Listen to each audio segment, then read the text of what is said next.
17वां अध्याय। अब अर्जुन मैं दान की व्याख्या कहूँ सुनाए। दान है तीन प्रकार के, सुनियो ध्यान लगाए। सात्विक राजस तामसिक, तीन दान के नाम। तीनों में सात्विक भला, यूं कहते घनश्याम। फल की इच्छा त्याग कर करना चाहिए दान, बेजर ऐसे दान से होता है कल्याण। पात्रन को जो दे दिया फल की इच्छा त्याग, वही दान उत्तम सदा, सुन मित्र महाभाग। जय हो प्रभु। अर्थ 17वां अध्याय। परमपदे त्रिविधा श्रद्धा योग। अर्जुनवाच। अर्जुन श्री कृष्ण भगवान जी से प्रश्न करता है, हे भगवान कृपा निधान जी, पुरुष अपनी बुद्धिमानता से शस्त्र विद्या को समझ नहीं सकते, और तुम अविनाशी परमानंद को समुद्र ऐसा पहचान कर तुम्हारी शरण आए हैं।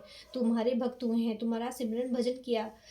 तीन पुरुषों ने शस्त्र की विद्या को पहचाना। हे भगवान, जिन प्राणियों ने तुम परमानंद विनाशी समुद्र को नहीं पहचाना, तीन पुरुषों ने शास्त्र की विद्या नहीं पहचानी। परम पवित्र पुरुषोत्तम जी, जिन मंद भाग्य मनुष्य ने शस्त्र की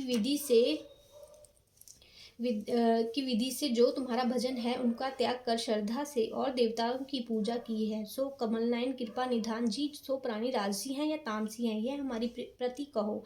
अर्जुन की विनती मानकर श्री भगवान कृष्ण भगवान जी कहते हैं। श्री भगवान आवाज। हे अर्जुन, पूजा करने की श्रद्धा तीन प्रकार की है, जो बिना यत्न और ही मनुष्य में जाग उठती है। राजसी, सात्विक और तामसी। मैं इनको भिन्न भिन्न कहता हूँ। अर्जुन, जिनकी सात्विक प्रकृति है, वह एक ही भगवान को सर्वव्यापी जानकर सबके साथ श्रद्धा रखते हैं। सबके सहस्त्र मित्र भी वे ही बनते हैं। राशि प्रकृति सुन, यज्ञों में देवताओं की पूजा में तिनका मन लगे। और तामसी प्रकृति सुन, भूत प्रेत और गण इत्यादि जो तामसी जन हैं, तिनमें मन लगे। सो जो इस प्रकार तपस्या करते हैं, सो असुरी दैत्य की तपस्या है, जो शास्त्रों में नहीं कही, जिसके देखने से डर आता है। ऐसा जो तपस्वी लोगों को दिखाने के लिए तप करते हैं और मन में फल की कामना करते हैं, तिस तप को करते शरीर को कष्ट भी होवे। अर्जुन, तिसकी देह में भी आत्मा राम व्यापी मैं हूँ, सो मुझको ही आत्मा राम व्यापी हूँ, सो मुझको ही देते हैं। जो अधमत अज्ञानी तप करते हैं, तिनको तू दैत्य तपस्वी जान, यह दैत्य का है। हे अर्जुन, अब आहार के वेद सुन। तुम्हारे आहार भी तीन प्रकार के हैं, यज्ञ भी तीन प्रकार के हैं, दान भी तीन प्रकार के हैं, इनके भेद भिन्न भिन्न सुन। सात्विक पहले आहार सुन, जिनके खाने से आयु बढ़ती है। ऐसा भोजन देवताओं को मिलता है, जिसको पान करने से देवता अमर हो जाते हैं। मनुष्य का आहार सुन, जिसके खाने से देह में पुरुषार्थ हो, आरोग्यता भी हो, जिसको खाने से देह में प्रीति उपजे और रस स्वाद से भरा हुआ घृत साथ निशिगंध दाल चावल कोमल फुलके घृत से चिपड़ी नरम, यह आहार सात्विक कहावे, जो मनुष्य को प्यारा है। अब राशि आहार, खट्टा मीठा सुलूना आदि व्रत, जिनको खाने से मुख जले और रोग उपजे दुख पावे देवे, इसे बुरे फल जिसको खाने से होता है, यह आहार राजसी मनुष्यों को प्यारा है। अब तामसी सुन, जिस आहार पर रात्रि व्यतीत हो गई हो अथवा रात्रि का बासी हो और स्वाद भी जिससे न मिट गया हो, दुर्गंध आती हो और किसी का जूठा हो, यह भोजन तामसी कहलाता है। तामसी मनुष्य को प्यारा है। अब तीन प्रकार के यज्ञ सुन। पहले सात्विक यज्ञ सुन, उस यज्ञ में फल पाने की कामना नहीं, जैसे शास्त्रों में विधि लिखी है सो करनी चाहिए, और यज्ञ कर्ता कहे कि मुझको यह यज्ञ योग्य है, इस प्रकार सावधान होकर यज्ञ करे, सो यह यज्ञ सात्विक कहता है। अब राशि यज्ञ सुन, जिसको करने से फल की वंशा करता हो, ये लोगों से भला कहलाने के निमित्त यज्ञ करता है।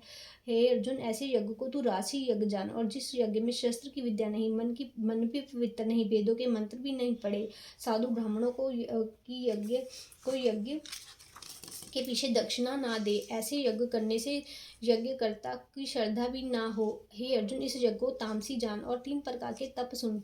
एक देह का, दूसरा मन का, तीसरा वचन का, यह तीन प्रकार के तप है। प्रथम देह तप सुन।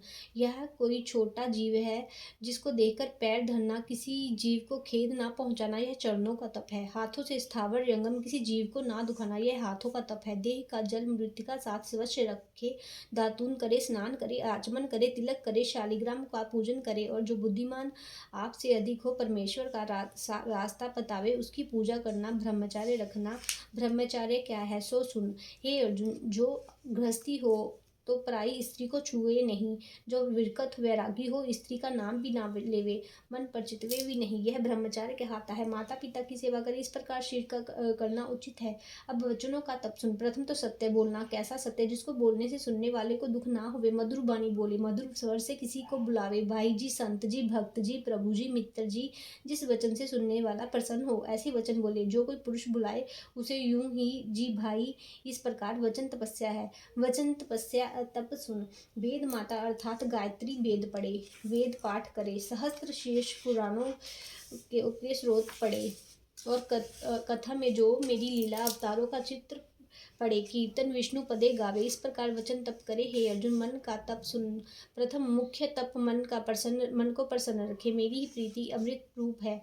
मन की प्रीति मेरे में लगावे और चितवना से मन को हटाकर मन का निश्चल चेता मेरे में लगावे और मन को शुद्ध रखे, मेरे में श्रद्धा लगावे, मुझसे प्रीति करे, यह मन की तपस्या कहलाती है। श्वासों की तपस्या सुन। श्वास श्वास मेरा सिमरन करना, हरि राम कृष्ण इत्यादि मेरे नामों का जाप करना, सहस्त्र नाम सात नाम पढ़ने, यह श्वासों का तप है। अब इस तपस्या के 3 प्रकार के भेद सुन। मैंने जो देह मन वचन श्वासों से जो तप करने कहा है, जो प्राणी परम श्रद्धा से ऐसा करता है सो मुझको आ मिलता है, और प्रीति से तपस्या और फल कुछ वांछे नहीं। मुझ ईश्वर अविनाशी में समर्पण कर जो सात्विक तप कहलाता है, और जो लोगों में भला कहलाने के निमित्त तप करे और अपनी पूजा प्रतिष्ठा करवावे, अपना मान्यता करवावे, सो पखंडी तपस्वी तपस्या राजसी तपस्या कहावे। यह तपस्या चलायमान है, स्थिर नहीं। अब तामसी तपस्या सुन। जो ज्ञान को लिए हुए तप करे और जिस तप से शरीर को कष्ट प्राप्त होवे, किसी का बुरा करने के निमित्त तप करे, सो तामसी तपस्या कहलाती है। अब 3 प्रकार के दान सुन। प्रथम सात्विक दान। जो इस प्रकार दान करे, यह दान करना आवश्यक था, मुझे योग्य था, किसी कैसे करे? उत्तम ब्राह्मण गृहस्थ को दान दे, जिससे संसार की कामना की इच्छा ना हो, किसी संबंधी का ब्राह्मण ना हो, और अति पवित्र पृथ्वी गौ के गोबर के साथ लिपा, आसन एक सा हो, प्रातः काल का समा हो, प्रांत आप भी स्नान करवे, पवित्र होवे, ब्राह्मण भी पवित्र सुकर्मी होवे, जिसको दान देवे। इस विधि से सात्विक दान, इस विधि को सात्विक दान कहता है। अब तामसी दान सुन। उस ब्राह्मण को दान करे जिसके अपना कुछ जिससे अपना कुछ उपकार हो, दान करने से फल की वंशा ना करें, यह दान राशि कहता है। तामसी दान। जहाँ स्थान भी पवित्र नहीं, समय भी ऐसा हो, भोजन पाकर दान करे, ब्राह्मण भी ऐसा हो जो किसी और जाति म्लेच्छ आदि का दान देवे, क्रोध से हो, गाली देवे, दुर्वचन कहे कर दान दे, यह तामसी दान कहावे। अर्जुन, जिसको पारब्रह्म कहते हैं सो कैसे पारब्रह्म? जिसको रजोगुणों से संसार की उत्पत्ति करने के को ब्रह्म, सात्विक गुण से संसार का पालन करता विष्णु, और तमोगुणों से संसार के सहारने को महादेव प्रकट हुए हैं। ऐसे जिस पारब्रह्म ने यह ब्रह्म भी प्रकट किया है, उसने वेद प्रकट किए हैं, उसी ने यज्ञ बनाए हैं। हे अर्जुन, यह उस पारब्रह्म की आज्ञा से ही वेदों का वक्त ब्रह्मांड ही है। वेदों की विधि को समझकर ज्ञान, दान, तपस्या, स्नान आदि भी पवित्र कर्म इत्यादि जो सब फल वेदों को समझकर करते हैं। अब यज्ञ, दान, तपस्या का फल सुन। जो प्राणी इसका फल नहीं मांगते, केवल मुक्ति की वंशा करते हैं, सो प्राणी मुक्ति को पावेंगे। अब जो प्राणी किसी कामना के लिए शुभ कर्म करते हैं, सो प्राणी कामना को पाएंगे। अर्जुन, जो मेरे भक्त प्रीति से पत्र, फल, पुष्प जो कुछ भी मुझको समर्पण करे, सो मुझको अंगीकारी करता है। इसी प्रकार सो सुन। प्रथम तो मुझको सत्य जान कि यह जो कुछ मैं परमेश्वर को समर्पण करता हूँ, गोविंद जी अंगीकारी करे, और आपको यह जाने कि मैं परमेश्वर का भक्त हूँ, अपने में और वेदों में वेद ना जाने, और आपको यह कहे कि मैं मन वचन कर्म से परमेश्वर का दास हूँ। मैं दास होकर मन वचन कर्म से मुझे समर्पण से मैं अंगीकार करता हूँ, ऐसे भक्त का दिया मुझे प्राप्त होता है। और हे अर्जुन, जो कोई श्रद्धा से रहित होकर मेरे निमित्त कुछ पदार्थ अग्नि में होम करे, दान करे, तप करे, जो सत्कर्म करे, तिनको मैं अंगीकारी नहीं करता। जो कोई अपने पितरों के निमित्त दान करता है, उसको भी मैं अंगीकारी नहीं करता। श्रद्धा प्रीति से रहित होकर दिया हुआ दान किनको प्राप्त होता है, सो सुन। उसका फल भूतों की देह धार कर भोगना पड़ता है। भूत प्रेत उसका फल को भोगते हैं, मुझे नहीं प्राप्त होता, मैं भी नहीं ग्रहण करता। जय प्रभु, हे गोविंद, हे हरि, मैं तेरी शरण। जय प्रभु। अथ 17वें अध्याय का महात्म। श्री भगवान वाच, हे लक्ष्मी, 17वें अध्याय का महात्म सुन। मंडली के नाम एक देश में दुशासन नाम का एक राजा था। एक राजा किसी और देश का था, जिन्होंने आपस में शर्त बांधी कि हाथी लड़ाए। कहा, जिसका हाथी जीते वह अमुक धन लेवे।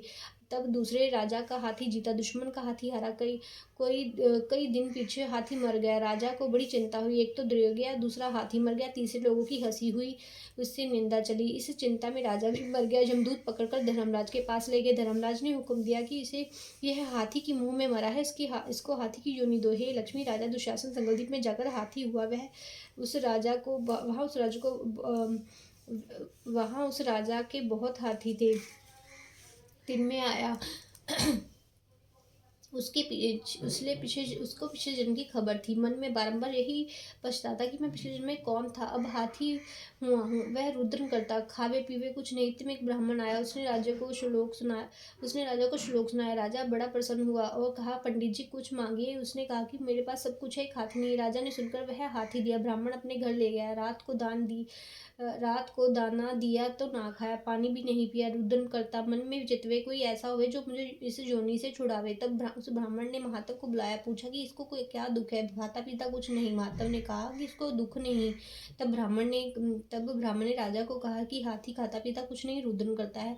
यह सुनकर राजा आप देखने को आया। राजा ने भले वैद्य और महावत बुलाए, सबको हाथी को दिखाया। उन्होंने देखकर कहा कि राजा राजा इसको मानसी दुख है, देह का कुछ दुख नहीं। तब राजा ने कहा कि हाथी तू ही बोलकर कहा, तुझे क्या दुख है। परमेश्वर की शक्ति से मनुष्य की भाषा में हाथी ने कहा कि राजन तू बड़ा धर्माज्ञ है, यह ब्राह्मण भी बड़ा बुद्धिमान है। इसके घर का अन्न जो खावे सो धर्मात्मा होवे, मुझको कब मिले। तब उस ब्राह्मण ने कहा कि राजन अपना हाथ फेर ले। राजा ने कहा कि मैं दान किया हुआ नहीं फेरता, यह मरे चाहे भी जीवे। तब हाथी ने कहा कि संत जी तुम मत कल्प, तेरे घर में कोई गीता का पुस्तक हो तो मुझे गीता के 17वें अध्याय का पाठ सुनाओ। तब उस ब्राह्मण ने ऐसा ही किया। हे लक्ष्मी, 17वें अध्याय के सुनते ही तत्काल हाथी की देह छूटी। आकाश से विमान आया। देह पाकर विमान पर चढ़कर राजा के सामने आ खड़ा हुआ। राजा की स्तुति करी। हे राजन, तू धन्य है, तेरी कृपा से मैं इस अधम देह से छूटा हूँ। राजा की को अपनी पिछली कथा सुनाई। राजा, मैं पिछले जन्म में राजा था। मैंने हाथी लड़ाए थे, मेरा हाथी मर गया, उसी चिंता में मैं मर गया। धर्मराज की आज्ञा से मैंने हाथी की जन्म पाया। अब मैंने प्रार्थना करी, मेरा छुटकारा कब होएगा। तब धर्मराज ने कहा कि गीता के 17वें अध्याय का पाठ सुनने से तेरी मुक्ति होएगी। सो तेरी और पंडित जी की कृपा से मैं वैकुंठ को जाता हूँ। हाथी देह पाकर वैकुंठ को गया। राजा अपने घर को आया। श्री नारायण जी कहते हैं, लक्ष्मी, 17वें अध्याय का मातम है जो मैंने कहा और तूने सुना। जय हो प्रभु। हे गोविंद, हे हरि, मैं तेरी शरण। जय हो प्रभु।